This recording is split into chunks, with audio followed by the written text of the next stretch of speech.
warahmatullahi wabarakatuh. Perkenalkan, nama saya Nuril Afiani Permata Fauzi dengan NIM D1A1200019. Kali ini saya akan menjelaskan tentang 7 poin utama, yaitu pertama, penjelasan mengenai teori perilaku produsen. Kedua, perbedaan produsen dan produksi. Ketiga, konsep dan jenis-jenis produksi. Keempat, tujuan kegiatan produksi. Kelima, permasalahan produsen dalam ekonomi. Keenam, bentuk-bentuk organisasi perusahaan. Poin yang terakhir adalah menjelaskan kelebihan dan kelemahan dari bentuk-bentuk organisasi perusahaan tersebut. Pertama adalah teori perilaku produsen. Teori perilaku produsen ialah suatu teori yang menjelaskan tentang bagaimana tingkah laku atau perilaku produsen dalam menghasilkan produk yang mencapai efisiensi dalam kegiatan produksinya. Produksi adalah suatu proses mengubah bahan baku menjadi barang jadi atau menambah nilai suatu produk baik barang maupun jasa agar dapat memenuhi kebutuhan masyarakat. Sedangkan produsen adalah pelaku baik individu maupun kelompok yang membuat atau menghasilkan barang. Secara etimologis, kata produksi berasal dari bahasa Inggris, yaitu to produce, yang artinya menghasilkan. Jadi, arti kata produksi adalah suatu kegiatan menghasilkan atau menambah nilai guna suatu barang atau jasa melalui proses tertentu. Jenis-jenis produksi. Pertama, produksi agraris adalah kegiatan produksi yang memanfaatkan sumber daya alam untuk menghasilkan produk dengan melakukan pengelolaan yang baik. Kedua, produksi industri adalah kegiatan produksi yang bertujuan untuk mengubah bahan baku menjadi barang setengah jadi atau barang yang nantinya dijual ke konsumen.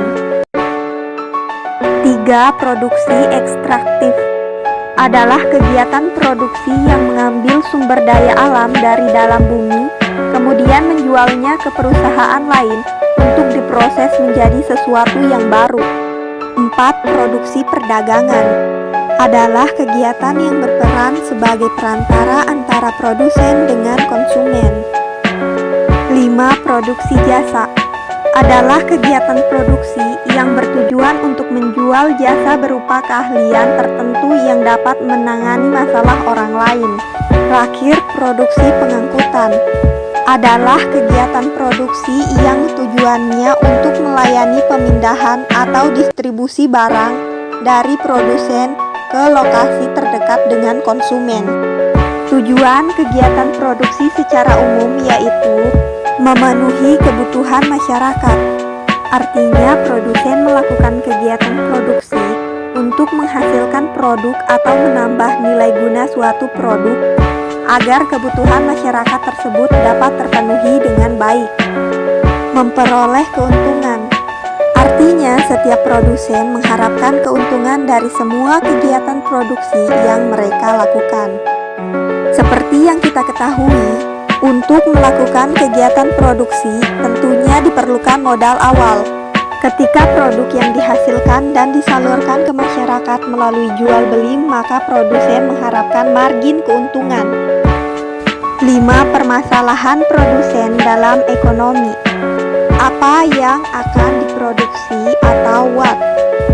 Penentuan apa yang akan diproduksi merupakan masalah pokok dan penting dalam ekonomi. Karena selain jumlah sumber daya yang terbatas, kesalahan penentuan yang akan diproduksi bisa mengakibatkan kerugian. Bagaimana cara memproduksi atau how?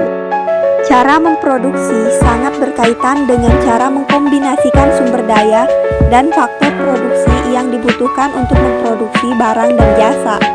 Untuk mengetahui cara-cara produksi mana yang sesuai, produsen perlu mempertimbangkan aspek efisiensi atau penghematan.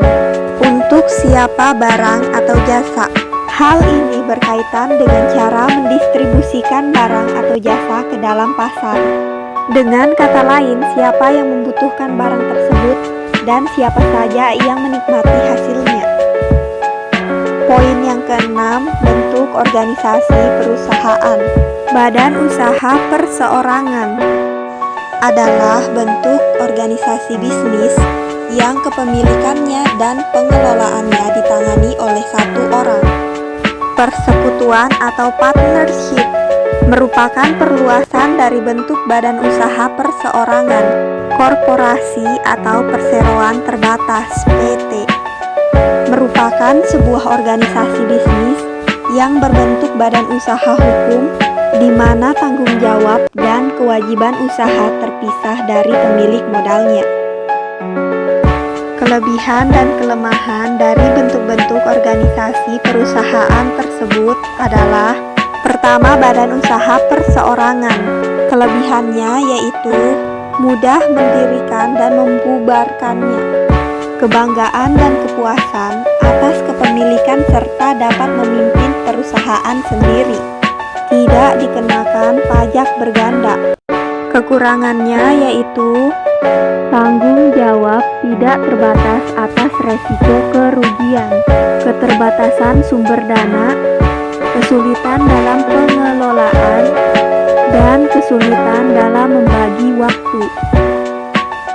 Persekutuan atau partnership, keuntungannya yaitu kemudahan dalam pembentukan, penyatuan pengetahuan dan keterampilan, kemampuan untuk menarik dan mempertahankan karyawan, serta keuntungan dari sisi pajak. Kekurangannya yaitu tanggung jawab tidak terbatas, tenggang waktu operasi terbatas, dan perselisihan antar partner. Terakhir yaitu korporasi. Kelebihannya yaitu memiliki sumber dana yang lebih besar, kewajiban terbatas, ukuran yang besar, dan kepemilikan mudah berpindah. Kekurangannya adalah biaya pendirian mahal, kesulitan kontrol, dan administrasi yang rumit.